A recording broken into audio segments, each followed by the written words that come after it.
সত্যের আলো কখনো নিভে না।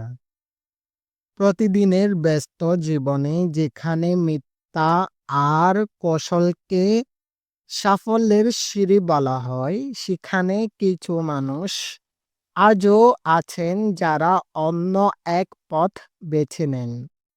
সততার, বিশ্বাসের আর আত্মসম্মানের পথ। এই গল্প সেসব মানুষের গল্প যারা প্রমাণ করে সত্য মানে নিঃস্ব হওয়া নয়, বরং নিজেকে অমূল্য করে তোলা। সত্য শুরু হয় নিজেকে সত্য বলা থেকে। সততা শুরু হয় নিজেকে সত্য বলা থেকে। চৌধুরীপাড়ার এক সাধারণ দোকানি গোলাম হোসেন। তার ছোট্ট দোকান যেন গ্রামের হৃদয়, যেখানে দামের চেয়ে বেশি মূল্য পায় বিশ্বাস। এক শহরে মানুষ তার সততা যাচাই করতে এলো। কম টাকা দিলেও গোলাম হোসেন কিছু বললেন না। পরদিন সেই মানুষ ফিরে এলো দ্বিগুণ টাকা নিয়ে। বলল, আপনার দোকান ছোট কিন্তু আপনার সততা বিশাল। গোলাম হোসেন হেসে বললেন, সত্যিতে মানুষের ক্ষতি হতে পারে কিন্তু মিথ্যাতে মানুষ নিজেই হারায়। যে লোভকে জয় করতে পারে তার আত্মাই সবচেয়ে ধনী।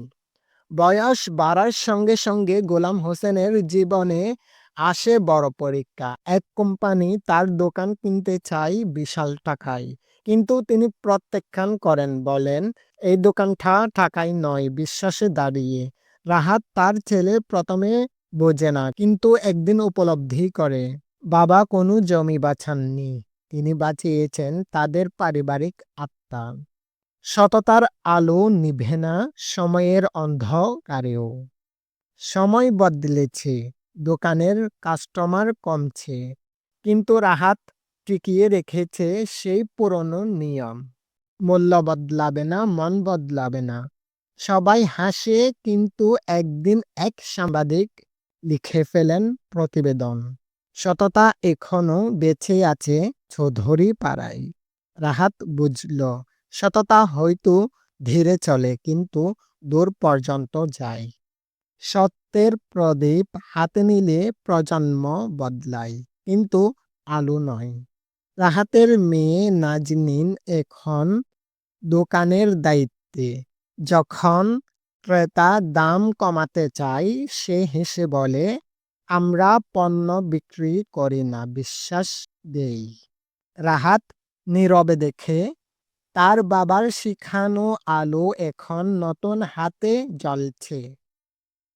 রাতের আকাশে তারার দিকে তাকিয়ে সে বলে, বাবা, তোমার শিখানো পথ আজও আলো দিচ্ছে।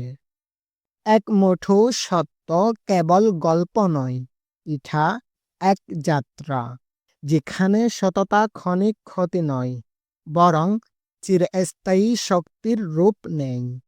৩ প্রজন্ম এক আলোর উত্তরাধিকার। যতদিন পৃথিবীতে সত্যের মূল্য থাকবে, ততদিন কোথাও না কোথাও একটি রাহাত স্টোর জ্বলবে, অন্ধকারে পথ দেখিয়ে।